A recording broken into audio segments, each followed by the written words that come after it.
ನಮಸ್ಕಾರ, RN TV Kannada ಚಾನೆಲ್ಗೆ ಸ್ವಾಗತ. ನಾನು ರೂಪಿಣಿ ನಾಗ್. ಮೊದಲ ಬಾರಿಗೆ 2025ರ ಫೆಬ್ರವರಿ 27ರಿಂದ ಮಾರ್ಚ್ 3ರವರೆಗೆ ವಿಧಾನಸೌಧದಲ್ಲಿ ಪುಸ್ತಕ ಪ್ರದರ್ಶನ ಹಾಗೂ ಮಾರಾಟ ಮೇಳ ಆಯೋಜಿಸಲಾಗಿದ್ದು, ಫೆಬ್ರವರಿ 27ರ ಗುರುವಾರದಂದು ಗೋಧೂಳಿ ಮುಹೂರ್ತದಲ್ಲಿ ಸಿಎಂ ಸಿದ್ದರಾಮಯ್ಯನವರು ಕಾರ್ಯಕ್ರಮಕ್ಕೆ ಚಾಲನೆ ನೀಡಿದ್ದಾರೆ. ಇತಿಹಾಸದಲ್ಲೇ ಪ್ರಪ್ರಥಮ ಬಾರಿಗೆ ವಿಧಾನಸೌಧದಲ್ಲಿ ಪುಸ್ತಕ ಪ್ರದರ್ಶನ ಮತ್ತು ಮಾರಾಟ ಮೇಳ ಆಯೋಜಿಸುತ್ತಿದ್ದು, ಫೆಬ್ರವರಿ 27ರಿಂದ ಮಾರ್ಚ್ 2ರವರೆಗೆ ಸಾರ್ವಜನಿಕರಿಗೆ ಮುಕ್ತ ಅವಕಾಶ ಕಲ್ಪಿಸಲಾಗಿದೆ ಎಂದು ವಿಧಾನಸಭೆಯ ಸ್ಪೀಕರ್ ಯುಟಿ ಖಾದರ್ ಅವರು ಸೋಮವಾರ ನಡೆಸಿದ ಸುದ್ದಿಗೋಷ್ಠಿಯಲ್ಲಿ ತಿಳಿಸಿದ್ದಾರೆ. ಇನ್ನು ಓದುಗರ ಮನಸೆಳೆಯುವಂತಹ ಹಲವಾರು ಪುಸ್ತಕಗಳ ಮಾರಾಟಕ್ಕೆ 151 ಪುಸ್ತಕ ಮಳಿಗೆಗಳು ಸಜ್ಜಾಗಿವೆ.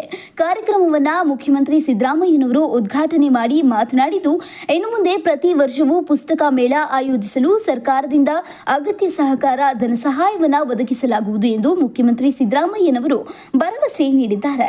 ಇನ್ನು ಓದುಗರಿಗೆ, ಸಾಹಿತ್ಯಾಭಿಮಾನಿಗಳಿಗೆ ಈ ಮೇಳವನ್ನು ಏರ್ಪಡಿಸಲಾಗಿದ್ದು, ಸಾಹಿತ್ಯಾಸಕ್ತರು ಇದನ್ನು ಸದುಪಯೋಗ ಪಡಿಸಿಕೊಳ್ಳಬೇಕು. ಇದೊಂದು ಉತ್ತಮ ಬೆಳವಣಿಗೆ. ಮುಂದೆ ಪ್ರತಿ ವರ್ಷ ವಿಧಾನಸೌಧದಲ್ಲಿ ಸಾಹಿತ್ಯ ಪುಸ್ತಕೋತ್ಸವ ನಡೆಯಲಿದ್ದು, ಪ್ರತಿಯೊಬ್ಬರೂ ಪುಸ್ತಕ ಖರೀದಿಸಿ ಮನೆಯಲ್ಲಿ ಗ್ರಂಥಾಲಯ ಹೊಂದಬೇಕು. ಇದರಿಂದ ಮಕ್ಕಳು ಮೊಬೈಲ್, ಡಿಜಿಟಲ್ ವ್ಯಸನದಿಂದ ಮುಕ್ತಿ ಹೊಂದಬೇಕು ಎಂದು ಹೇಳಿದ್ದಾರೆ. ಇನ್ನು ಸ್ಪೀಕರ್ ಯುಟಿ ಖಾದರ್ ಅವರು ಮಾತನಾಡುತ್ತಾ, ಈ ಪುಸ್ತಕ ಮೇಳವು ಭವಿಷ್ಯದಲ್ಲಿ ರಾಜ್ಯದ ಅತ್ಯಂತ ದೊಡ್ಡ ಪುಸ್ತಕ ಹಬ್ಬವಾಗಿ ರೂಪಾಂತರಗೊಳ್ಳುವ ಸಾಧ್ಯತೆ ಇದೆ ಎಂದು ಅವರು ಅಭಿಪ್ರಾಯಪಟ್ಟರು. ವಿಧಾನಸೌಧ ಬರೀ ರಾಜಕಾರಣಿಗಳಿಗೆ ಮಾತ್ರವಲ್ಲ, ಎಲ್ಲರಿಗೂ ಸೇರಿದ್ದು. ಹಾಗಾಗಿ ಈ ರೀತಿಯ ಪುಸ್ತಕ ಮೇಳದ ಆಯೋಜನೆಯಿಂದ ವಿಧಾನಸೌಧ ಜನರಿಗೆ ಇನ್ನಷ್ಟು ಹತ್ತಿರವಾಗುತ್ತದೆ ಹಾಗೂ ಉತ್ತಮ ಸಮಾಜ ನಿರ್ಮಾಣಕ್ಕೆ ವೇದಿಕೆ ಒದಗಿಸುತ್ತದೆ ಎಂದು ಹೇಳಿದರು. ಕ್ಷೇತ್ರಾಭಿವೃದ್ಧಿ ನಿಧಿಯಿಂದ 2 ಲಕ್ಷ ರೂಪಾಯಿಗಳ ಮೌಲ್ಯದ ಪುಸ್ತಕಗಳನ್ನು ಖರೀದಿಸಿ ಅವುಗಳನ್ನು ತಮ್ಮ ಕ್ಷೇತ್ರದ ಸಾರ್ವಜನಿಕ ಗ್ರಂಥಾಲಯಗಳು ಮತ್ತು ಶಾಲೆಗಳಿಗೆ ನೀಡಲು ಅನುಕೂಲ ಮಾಡಿಕೊಡಲಾಗಿದೆ ಎಂದು ಅವರು ತಿಳಿಸಿದ್ದಾರೆ. ಇನ್ನು ಉಪಮುಖ್ಯಮಂತ್ರಿ ಡಿಕೆ ಶಿವಕುಮಾರ್ ಮಾತನಾಡಿದ್ದು, ನಾನು ಎಲ್ಲ ಕೆಲಸಗಳನ್ನು ಅನುಭವದ ಮೇಲೆಯೇ ಮಾಡಿಕೊಂಡು ಬಂದಿದ್ದೇನೆ.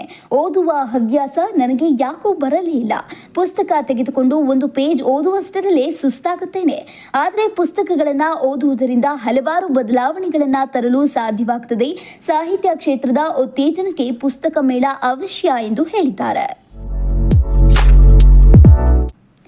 ಇನ್ನು ವಿಧಾನ ಪರಿಷತ್ ಸಭಾಪತಿ ಬಸವರಾಜ ಹೊರಟ್ಟಿ ಮಾತನಾಡಿದ್ದು, ಸಾಹಿತಿಗಳು, ಸಾಹಿತ್ಯಾಭಿಮಾನಿಗಳು, ಪ್ರಕಾಶಕರಿಗೆ ಈ ಮೇಳ ಸಹಕಾರಿಯಾಗಲಿದೆ. ಜನರು ಪುಸ್ತಕ ಮೇಳಕ್ಕೆ ಆಗಮಿಸಿ ಪುಸ್ತಕಗಳನ್ನು ಖರೀದಿಸಿ ಸಾಹಿತಿಗಳು, ಪ್ರಕಾಶಕರನ್ನ ಪ್ರೋತ್ಸಾಹಿಸಬೇಕು ಎಂದು ಹೇಳಿದರು. ಇನ್ನು ಕಾರ್ಯಕ್ರಮದಲ್ಲಿ ಜ್ಞಾನಪೀಠ ಪ್ರಶಸ್ತಿ ಪುರಸ್ಕೃತ ಸಾಹಿತಿಗಳಾದ ಡಾಕ್ಟರ್ ಚಂದ್ರಶೇಖರ ಕಂಬಾರ, ದಾಮೋದರ್ ಮೌಜೋ, ಸಾಹಿತಿ ವಸುಧೇಂದ್ರ, ನಿವೃತ್ತ ಪ್ರಾಂಶುಪಾಲ ಪ್ರಶಾಂತ್ ಮಾರ್ಥ ಹಾಗೂ ಹಿರಿಯ ಸಾಹಿತಿ ಬೋಳುವಾರು ಮೊಹಮ್ಮದ್ ಅವರನ್ನು ಸನ್ಮಾನಿಸಲಾಯಿತು.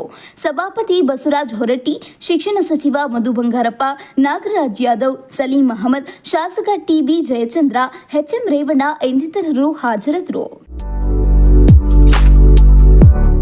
ಸರ್, ನೋಡಿದ್ರಲ್ಲ ವೀಕ್ಷಕರೇ, ನಿಮಗೂ ಒಮ್ಮೆಯಾದ್ರೂ ವಿಧಾನಸೌಧಕ್ಕೆ ಭೇಟಿ ನೀಡಬೇಕು ಅಂತ ಆಸೆ ಇದ್ರೆ ಮತ್ತೆ ಯಾಕೆ ಯೋಚನೆ ಮಾಡ್ತಿದ್ದೀರಾ? ವಿಧಾನಸೌಧಕ್ಕೆ ಭೇಟಿ ನೀಡಿ ಒಂದೊಳ್ಳೆ ಪುಸ್ತಕವನ್ನ ಖರೀದಿ ಮಾಡಿ ಅವಕಾಶವನ್ನ ಸದುಪಯೋಗ ಪಡಿಸ್ಕೊಳ್ಳಿ ಅಂತ ಹೇಳ್ತಾ ನಾನು ರೂಪಿಣಿನ ಸೈನಿಂಗ್ ಆಫ್. ಧನ್ಯವಾದ.